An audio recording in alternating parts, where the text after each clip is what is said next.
Welcome to mister info baba channel. Africa हमारी पृथ्वी पर सबसे लार्जेस्ट कॉन्टिनेंट्स में से एक है। ये 30.37 मिलियन स्क्वायर किलोमीटर में फैला है, जहाँ बहुत सी लैंग्वेजेस, कल्चर्स और लैंडस्केप्स हैं। वैज्ञानिक अध्ययनों के अनुसार अफ्रीका मानव जाति के बर्थ प्लेस के रूप में भी जाना जाता है। पुरातात्विक साक्ष्यों से संकेत मिले हैं कि यहाँ लगभग 4 लाख साल पहले मनुष्य और उनके पूर्वजों का निवास था। आपको बता दें कि बीते सालों में यहाँ बहुत सी आश्चर्यजनक खोजें हुई हैं। अगर आप इस चैनल में नए हैं तो चैनल को सब्सक्राइब करना ना भूलिएगा and don't forget to hit the notification bell.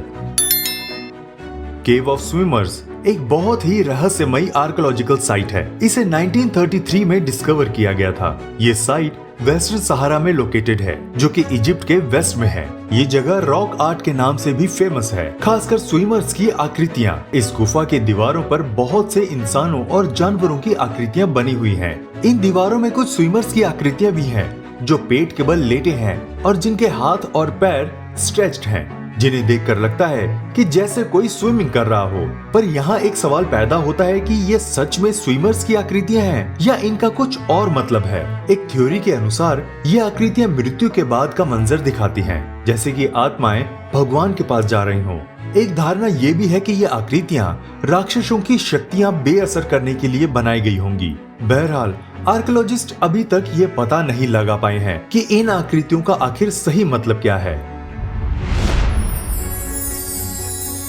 NaMo रटुंगा stones को डांसिंग स्टोन्स भी कहा जाता है। ये हिस्टोरिकल लैंडमार्क स्थित है एक लेक के किनारे, जिसे तुर्काना कहते हैं, जो कि कीनिया में है। यहाँ कुछ पिलर्स हैं जो सर्कुलर प्लेटफॉर्म में एक के बाद एक लगाए गए हैं। इन स्टोन्स की हाइट 3 फुट से 1 मीटर तक है, जो कि सिलेंड्रिकल शेप में है, जिनमें कुछ खड़े हैं और कुछ गिरे हुए हैं। बताया जाता है कि ये जगह 2000 साल पुरानी है। एक पुरानी कहानी के अनुसार तुर्काना लोग यहाँ अपना पारंपरिक नृत्य करते करते पत्थर में बदल गए। एक कहानी ये भी है कि ये वो आदिवासी हैं जो सबसे पहले इस जगह पर आए थे। स्थानीय लोग कहते हैं कि एक आदिवासी महिला यहाँ अपना नृत्य कर रही थी। तभी कुछ लोग उस पर हंसने लगे, जिसे देखकर वो महिला गुस्सा हो गई और उसने उन लोगों को पत्थर में बदल दिया। कुछ रिसर्चर्स ने इस जगह का मुआयना किया और पता लगाया कि शायद इस जगह को वो लोग तंत्र मंत्र के लिए इस्तेमाल किया करते होंगे, क्योंकि इन पत्थरों की पोजीशन आकाशीय तारों की पोजीशन के जैसी है। पिरामिडों के देश मिस्र में पुरातत्वविदों ने प्राचीन मकबरों का पता लगाया है। इन मकबरों के अंदर सोने की जीभ वाली मम्मी मिली है। अधिकारियों का कहना है कि क्वेस्ना नार्कोपोलिस में कई ममीज मिली हैं। इस कब्रिस्तान में हजारों की तादाद में मकबरे हैं, जो देश के इतिहास के अलग अलग युग के हैं। माना जाता है कि इन ममीज की असली जीभ को निकालकर उनकी जगह पर सोने की जीभ एक खास मकसद से लगाई गई थी। प्राचीन मिस्र में माना जाता है कि इंसान की मौत के बाद वो देवता ओसिरिस के पास जाते हैं और सोने की जीभ की मदद से वो बात कर पाते हैं। नोक सभ्यता एक बहुत प्राचीन रहस्यमयी सभ्यता है, जो अभी भी नाइजीरिया में मौजूद है। ये सभ्यता अपनी उन्नत और दिलचस्प कलाकृतियों के लिए जानी जाती है। नोक सभ्यता तकरीबन 900 BCE से 200 CE पुरानी वेस्ट अफ्रीकन सभ्यता है। इसके बारे में 1928 में पता चला था, जब खुदाई के दौरान यहाँ टेराकोटा कलाकृतियाँ मिली थी, जो तकरीबन 500 BCE पुरानी बताई जा रही हैं। नोक सभ्यता को न सिर्फ उनकी शिल्प कौशल के लिए जाना जाता है, बल्कि वे लोग लोहे और कॉपर के इस्तेमाल में भी माहिर थे, जैसे हथियार, औजार और आभूषण बनाना। इनकी मेटल वर्किंग टेक्निक्स, जिसमें कास्टिंग, फॉगिंग और वेल्डिंग शामिल हैं, जो उस समय के हिसाब से काफी एडवांस थे।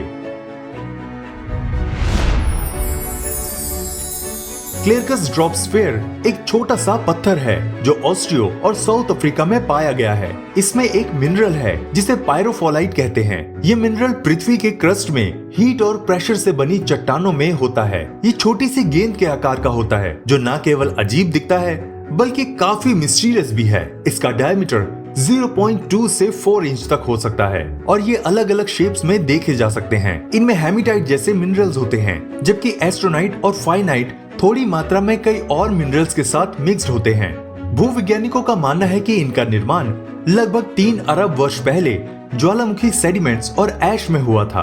कुछ सर्टेन फ्लूइड्स के साथ इंटरेक्शन होने के कारण इस तरह के पत्थर बनते हैं।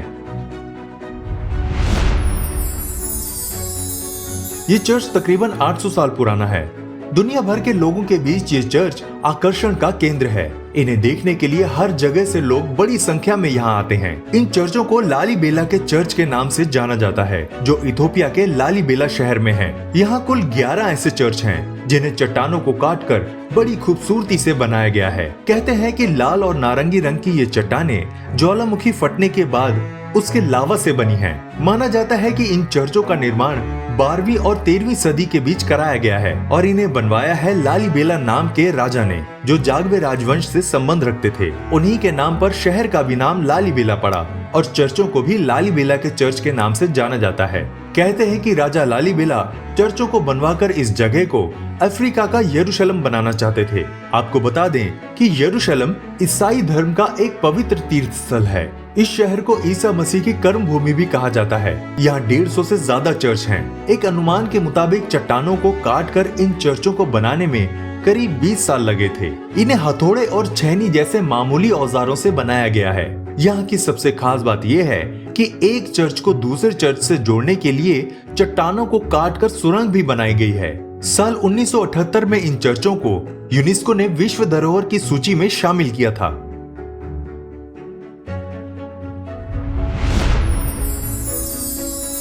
पिरामिड की बात होती है तो जहन में सिर्फ एक ही नाम आता है और वो है मिस्र, जिसे इजिप्ट के नाम से भी जाना जाता है। बता दें कि सूडान में भी पिरामिड्स हैं और आपको ये जानकर ताजुब होगा कि यहाँ मिस्र के पिरामिड से कई ज्यादा संख्या में पिरामिड्स देखने को मिलते हैं। एक मीडिया रिपोर्ट के मुताबिक ये पिरामिड सूडान की राजधानी खार्टूम से लगभग 200 किलोमीटर दूर एक प्राचीन शहर में है। अब ये शहर वीरान पड़ा है, केवल पिरामिडों के अवशेष ही यहाँ बचे हैं। जिस जगह पर ये पिरामिड हैं, उस गांव का नाम बगराविया बताया जाता है। कहा जाता है कि ये नूबियन मेरो पिरामिड्स भले ही मिस्र के पिरामिड के आकार से बहुत छोटे हैं, लेकिन मिस्र से अधिक प्रसिद्ध और प्रभावशाली लोगों के नाम इनके साथ जुड़े हैं। पिरामिड का नाम प्राचीन शहर मेरो से पड़ा है। ये कुश साम्राज्य की राजधानी हुआ करती थी। पुराने अफ्रीकी साम्राज्य के इतिहास में इसका जिक्र मिलता है। यही राज्य अब सूडान में स्थित है। लगभग 1000 ईसा पूर्व मिस्र के 24वें राजवंश के पतन के बाद कुश के नूबियन साम्राज्य की शक्ति नील क्षेत्र में तेजी से उभरी। इतिहास में इसका जिक्र भी मिलता है कि मिस्र के बहुत से हिस्सों पर कुश साम्राज्य के राजाओं ने कब्जा कर लिया और 712 से 657 ईसा पूर्व तक उन पर शासन किया। जब साम्राज्य की राजधानी को बदलकर मैदानी इलाके मेरो कर दिया गया और राज्य के लोग वहां से चले गए, तो जाने से पहले यहाँ शाही राजाओं की कब्रगाहों को पिरामिड का रूप दे दिया गया। पिरामिडों के निर्माण की फायरोनिक परंपराओं ने यहाँ दफन किए गए शासकों की कब्र को अब तक संभाले रखा है।